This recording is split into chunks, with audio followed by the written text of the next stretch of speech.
खबर विशेषमध्ये आपलं पुन्हा एकदा स्वागत. माणिकराव, आत्ता आपण म्हटलात की हा माहितीच्या अधिकाराचा अंकुश लोकांच्या हातामध्ये काँग्रेस सरकारने सोपवला.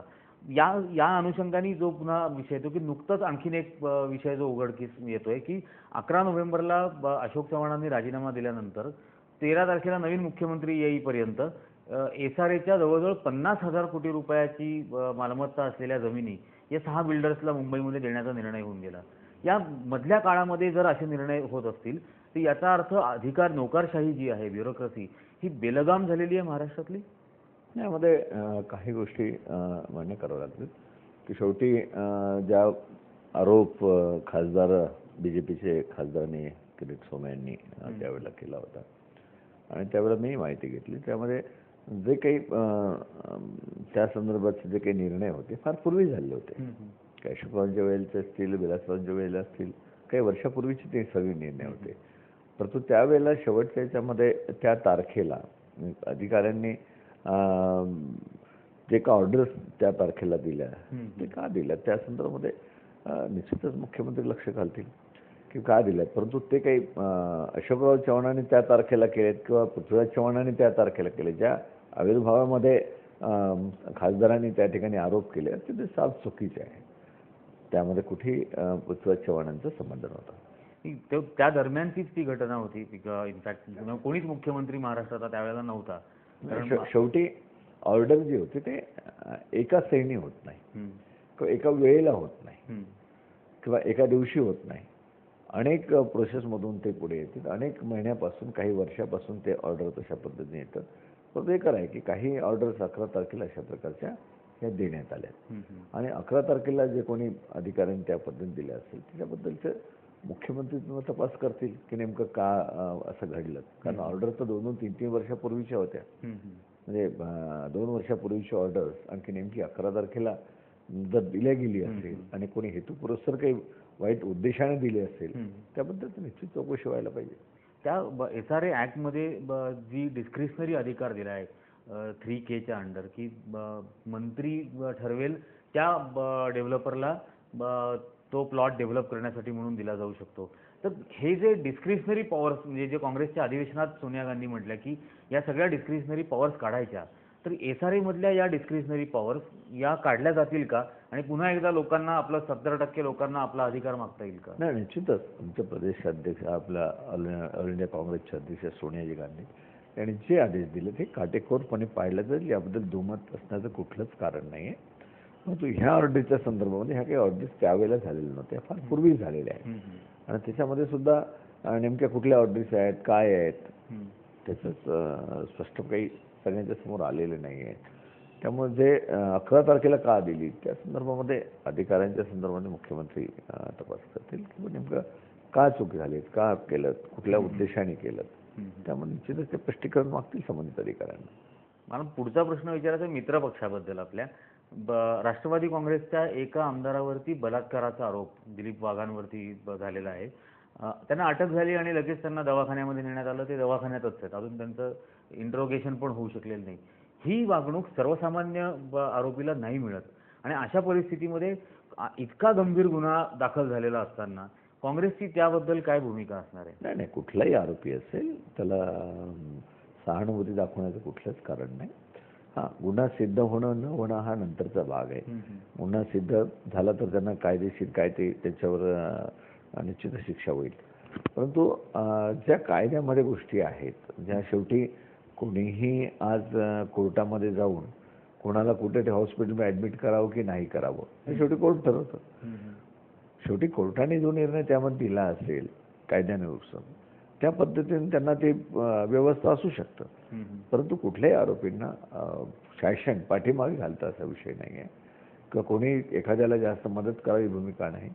परंतु कोणी तशा पद्धतीनं त्यांच्या लॉयरकडनं जर कोर्टामध्ये त्यांनी काही बाजू मांडली असेल, काही सांगितलं गेलं असेल, कोर्टाने समजावून घेतलं असेल आणि कोर्टाने जो निर्णय दिला असेल त्यामध्ये शासन काही करू शकणार. कारण विशेषतः आता महाराष्ट्र नवनिर्माण सेना या विषयाबद्दल खूप सेन्सिटिव्हली घेते आहे.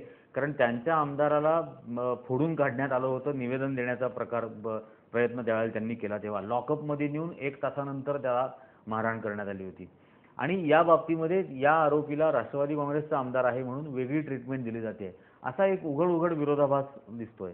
नाही, शेवटी मनसे हा एक पक्ष आहे आणि पक्षांची नेमकी भूमिका त्या ठिकाणी कायद्याला सपोर्टिंग असले पाहिजे. कुठेही कायदा हातात घेऊन कुठलीही गोष्ट करण्याचा प्रयत्न लोकशाहीमध्ये तरी होऊ नये आणि तीच अपेक्षा मनसेकडनंही राहणार आहे. कारण कुठे एखाद्या आमदाराला चुकीच्या पद्धतीनं अधिकाऱ्यांनी केलं असेल, निश्चितच त्यांना ती शिक्षा झाली पाहिजे. अशा पद्धतीनं होऊ नये या मताचे आम्ही आहोत. आणि त्यानंतर त्यांनी तसं केल्यामुळे यांच्या कुठल्या आमदाराला आपण अडचणीत कसं आणायचं, हे राजकीय चांगले लक्षण नाही असं माझं मत आहे. याच्यामध्ये विरोधक जे काही असतात किंवा जे सत्तारूढ पक्ष असते त्यांच्या भूमिकेमध्ये त्यांनी लोकांच्या दृष्टिकोनातून आपण हिताच्या सर्व बाबी लोकांसमोर ठेवल्या पाहिजेत, केल्या पाहिजेत. आणि चुकत असेल कुठे विरोधी पक्षाचं काम आहे तर ते निदर्शनाने शासनाने आणून दिलं पाहिजे. परंतु कुठल्या उद्देशाने कुठल्या हेतूने एखादी गोष्ट करणं तर मला असं वाटतं की ते योग्य नाही. आता थोडं हे सगळे मुद्दे तर अधिवेशनात जे चर्चेला येणार आहेत त्याबद्दल झालं. अर्थसंकल्पीय अधिवेशनाच्या दृष्टीने मला हे विचारायचं आहे की 5-6 जानेवारीला 2 महिन्यापूर्वी आकस्मिकता निधी हा 150 कोटीवरून डायरेक्ट 1000 कोटी करण्यात आला एका अध्यादेशाद्वारे. आणि या 2 महिन्यात आकस्मिकता निधीमधून खर्च काय झाला तर हेलिकॉप्टरसाठी 12-15 कोटी रुपये हे खर्च झाले. तर हा खरोखर अशा पद्धतीने वापर होणं हे योग्य आहे? नाही, याच्यामध्ये शेवटी 1000 कोटी रुपये राखून ठेवलेत आपणच म्हणताय. तर ते 15 कोटी रुपये पहिले कामाला कुठल्या वापरल्या गेलेत हे पाहण्यापेक्षा ते 1000 कोटी रुपये जे काढून ठेवलेत ते लोकांच्या हिताकरता वापरल्या जात आहेत की नाही हे लक्ष ठेवणं गरजेचं आहे सर्वांचं. एक प्रेसमधून ठेवणं गरजेचं आहे, लोकप्रतिनिधींचंही ठेवणं गरजेचं आहे, विरोधकांनी सुद्धा ठेवणं गरजेचं आहे. आणि आम्हाला खात्री आहे की एक चांगल्या उद्देशाने हे 1000 कोटी रुपये काढून ठेवले असावेत आणि ते योग्य कामं करतात, जनतेच्या हिताकरताच ते वापरले जातील. शेवटचा प्रश्न विचारतो. 2,36,000 कोटी रुपयाचं महाराष्ट्रावरती कर्ज आहे. काँग्रेसची या अर्थसंकल्पामधून काय दिशा देण्याचा प्रयत्न असेल? त्यामध्ये एक गोष्ट स्पष्ट लक्षात घ्या की सुरुवातीला एक धोरण म्हणून होतं. काँग्रेसने सुद्धा सुरुवातीच्या काळामध्ये की कुठेही कर्ज नाही काढायचं आणि कर्जबाजारी शासन व्हायला नको ही भूमिका घेऊन अनेक वर्षपर्यंत राज्य केलं. त्यानंतर युती सरकार आलं ज्या माध्यमातून 45,000 कोटी रुपयाचं कर्ज त्यावेळेला काढलं. आज आपण 94-95 पासून युती सरकारचं राज्य 99 पर्यंत होतं. त्या काळ आणि आजचा काळ म्हणजे 15, 16, 17 वर्षे झाली. याच्यामधलं 45,000 कोटीचं जरी आपण व्याज काढलं, 9-10% व्याजात त्याच्यावर व्याजावर व्याज आपण आकारलं तर 2,00,000 कोटीपेक्षा जास्तच होईल. म्हणजे एकूणच जे विरोधक आज कर्ज काढून ठेवलं, गव्हर्नमेंटवर कर्ज एवढ्या मोठ्या प्रमाणात ठेवलं, तेच आज म्हणायला पुढे आहेत की तुम्ही कर्ज काढलेत, शासन डुबताय. उलट कर्जाचे हप्ते व्यवस्थित दरवर्षी फेडल्या गेलेली आहे. कर्ज कितीही असो परंतु फेडण्याची क्षमता आज राज्य शासनामध्ये निर्माण केली आहे. एक वेळ अशी वेळ होती युती सरकार गेल्यावर की फार 45,000 कोटी रुपये आम्हाला कर्ज काढावं लागलं, कारण पैसा नाही. नंतर आता काय दिवाळखोरीत जाईल राज्य, अशा प्रकारची चर्चा व्हायला लागली युती सरकार गेल्यावर. परंतु ते डोलाला सावरण्याचं काम हे आघाडी सरकारने केलं.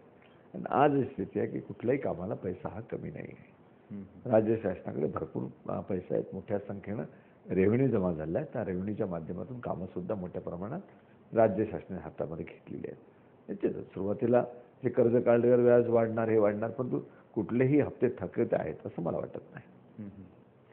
धन्यवाद माणिकरावजी, आपण अगदी मोकळेपणाने आमच्याशी चर्चा केली त्याबद्दल.